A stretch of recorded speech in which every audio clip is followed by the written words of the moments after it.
The city of Van was founded by King Sarduri in the 9th century BCE. Van was originally called Tushpa. It was also known as Shamira Makurt or Shamira Mashan, named after Queen Shamiram. The city is surrounded by gardens and is also called a Gestan. In the center of Van stands an Urartian fortress. Not far to the east is the Veragua fortress. Van is one of the oldest cities in the world. The city of Van flourished during the 9th, 13th centuries. Before the Common Era, a vast state called Urartu existed in the Armenian highlands. Its capital, Tushpa, was located precisely where the modern city of Van stands today. A Teeling kilometer, the Long Canal, preserved through the centuries, serves as a reminder of this ancient power's golden age.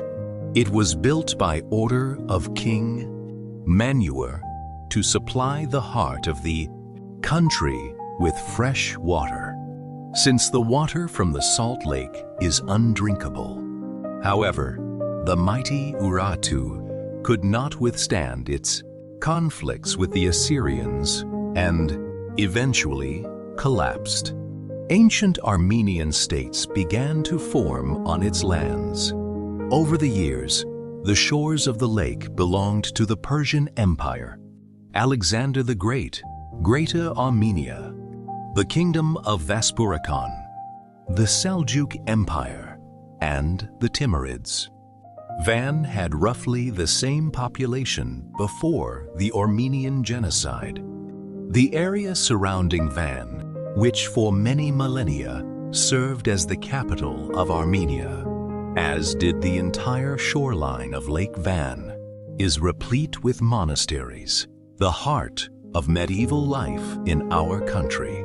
The most prominent of the monasteries in the Van suburbs is Veragavank, or the Temple of the Seven Churches, Yot Ikehechi, which the Kurds and Turks transcribed as Yedikilis, Veragavank. Lake Van. The climate in the Armenian highlands, where the lake is located, is quite harsh and sharply continental. In winter, temperatures can drop as low as -45 degrees Celsius. However, the lake moderates the climate, allowing a variety of Mediterranean plants to thrive on its shores. Olive trees, apple trees, peach trees, and pomegranate trees.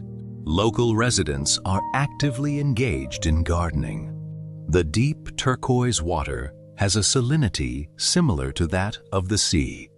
The lake is surrounded by picturesque mountain peaks and rocky shores dotted with pastures and orchards. The landscapes of this region closely resemble those found in the highlands of Europe. In scale, it resembles the sea. In ancient times, the locals called it just that, and the city of Van, thanks to the beauty of its surroundings, is often nicknamed the Pearl of the East. The city of Ani, the capital of medieval Armenia. As early as Ijoiwo, Italian archaeologists confirmed that the underground city of Ani contained a school, a monastery, stone houses, monastic cells, water channels, meditation halls, and more than 500 meters of branching tunnels.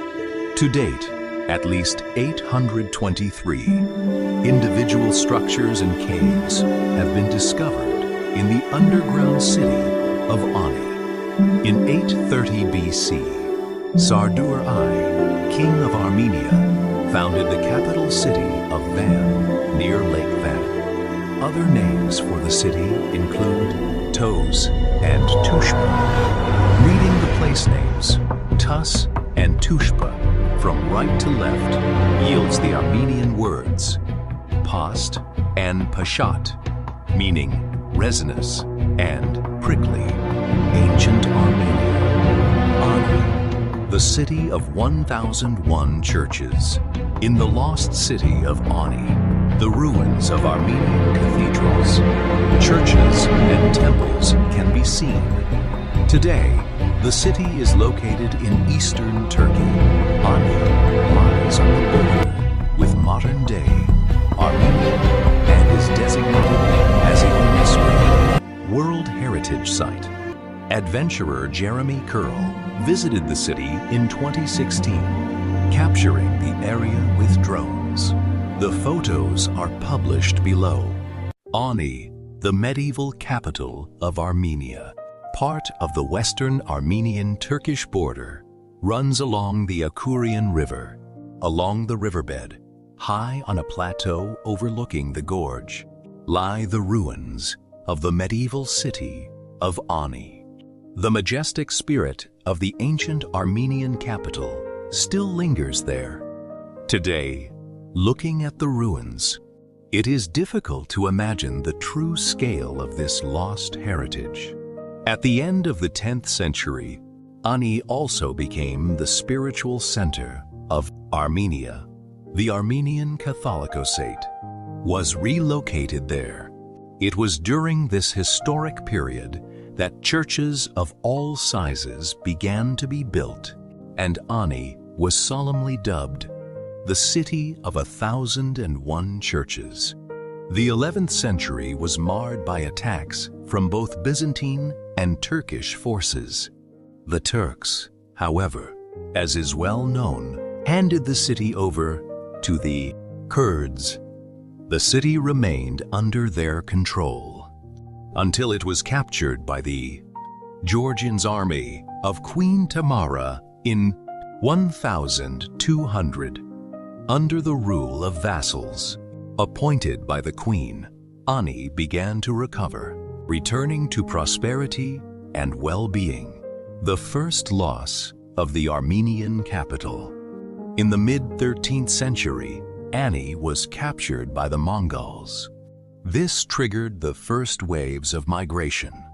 Another 100 years later, the city began to experience economic decline due to the crisis on the Silk Road. The final milestone in Ani's decline as a capital was the relocation of the seat of the Armenian Catholicosate to Yerevan in 1441. This triggered yet another wave of migration among the Armenian people. This concludes the Armenian chapter of Ani's history, but the city continues to thrive. In 1579, it became part of the Ottoman Empire. Records have survived from a European traveler of the early 17th century, in which he mentions 200 churches in the city. Beginning in the 18th century, Ani began to suffer devastating and brutal raids by Kurdish tribes.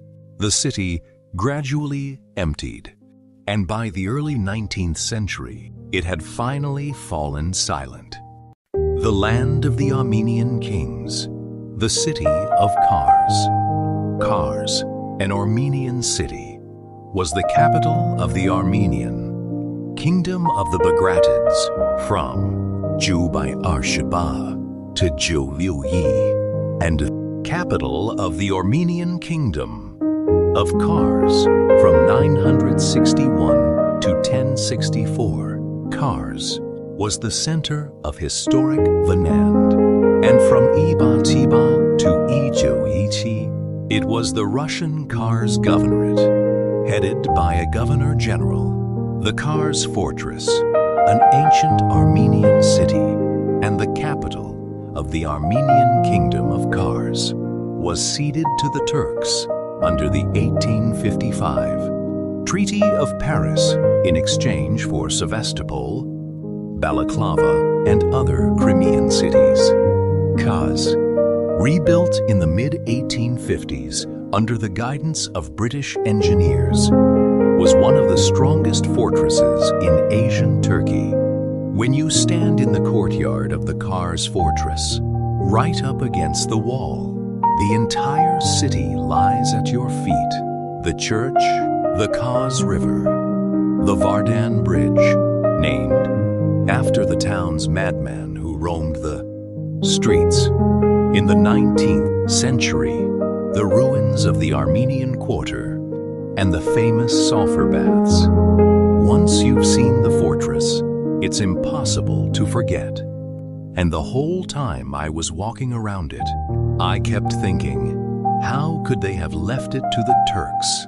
The Kaz fortress was considered one of the most impregnable in the Caucasus, and the Turkish army was practically incapable of taking it.